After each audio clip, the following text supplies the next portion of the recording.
Jumping in Te Reo time. You're listening to Robett Live. TODAYFM, the time now is 12:33 in Auckland, San Francisco 4:33, 27 more minutes, and I get to have a apple juice. And in Sydney, it is 10:34. Hope your day's going well and everything's rolling on this lovely little Saturday. One of the things I've been doing this year is I'm starting to learn Te Reo.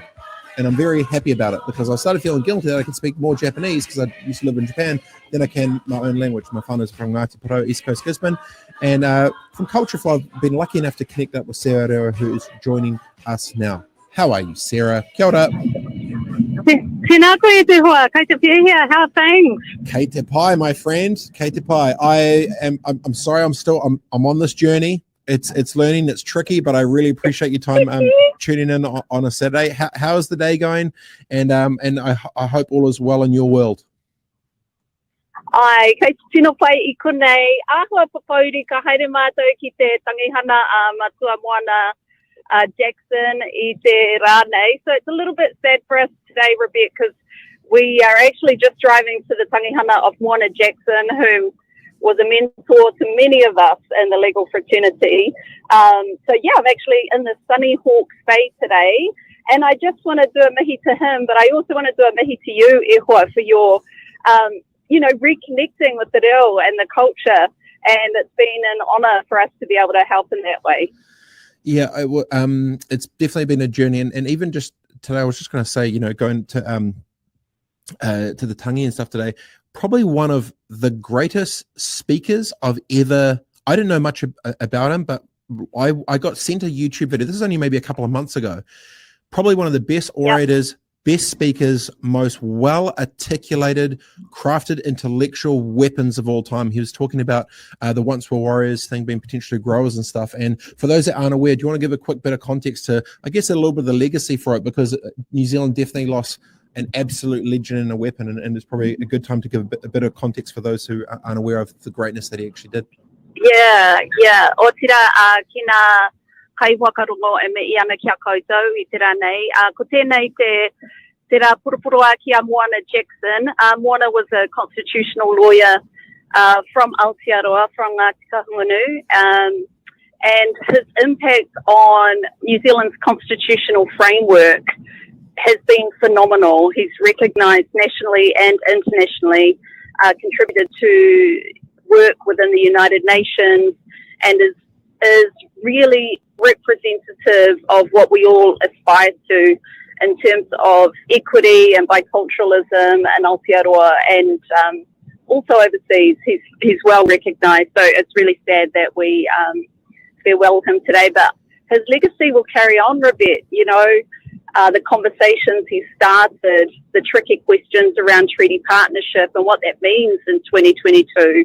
It means we all get to think about what is this environment we want to live in as a community together now. And those really hard questions were started by people like Moana Jackson, like Joe Williams, like Neville Baker, like Whitta Gardner, Neville and Moana have all passed away in the same time. So their legacy will continue, I'm sure. The Guardian had just actually put out, I think yesterday as well, in the title of I'm looking at here, Moana Jackson was the most articulate, original, and forceful intellectual of his generation. And it's rare they use the word forceful, absolutely, but the way he spoke was anything but. One of the last things he was talking about is Moana Jackson's dying wish for women to speak on the marae. Obviously, you're going there. And maybe I just want to duck into this for a quick second, is when the way I feel about culture specifically within Aotearoa is what was seen, it feels anyways, is shifted over this last 5 years, maybe a decade or so, is what was seen as a liability for many in terms of culture pushed to the side is now being integrated into commerce at the highest levels. It's getting integrated into power and leadership and government and business and community, and it's become one of the biggest point of differences in an entire ecosystem globally. How do you feel about the resurgence of not only, I guess, Te Reo, but the power of culture being such a differentiator for New Zealand and Māoridom to the world? Yeah, I think, me mihi tātou ki a rātou kua wehi atu. We have to really acknowledge those who started this conversation before you and I were born, Robett. And, it's on their shoulders that we get to stand and actually enjoy the celebration of being fully Māori in 2022, which wasn't a possibility for them, but they made sure it was a possibility for us. So I'm deeply grateful to all of them. And the question around the Māori economy, we're also very fortunate to work with Chartered Accountants Australia, New Zealand, and they recently educated me on the fact that the Māori economy itself is worth around $50 billion. But Sir Rob McLeod, who is also, I'm working with him on some stuff with Culture Flow, and he educated me recently that the lost opportunity for Māori employment, for underemployed, also equates to $50 billion.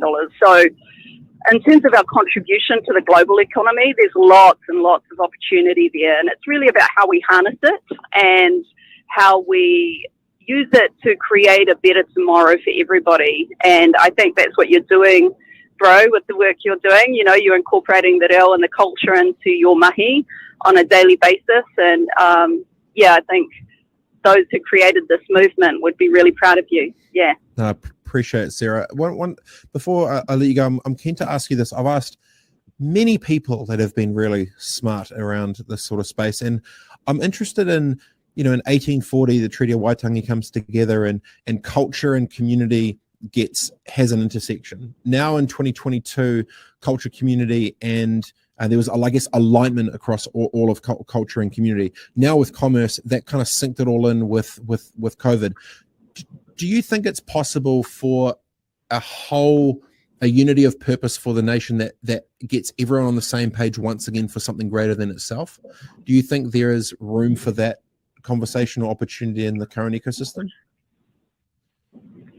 I think that I'm really inspired by our children's generation, and I think that the normality of being authentically who you are and understanding your contribution to the world as a Māori woman, as a Māori man, as a Māori human being is a conversation that is so normal for them. And I am very inspired by that. So as they understand their talent and their gifts and how that can change the world, they can't but be beautiful ambassadors of the reo and the culture. So I'm not too sure if that answers your question, Ehua, but yeah, that's what I think. I get it. Well, I'll let you get on with the day.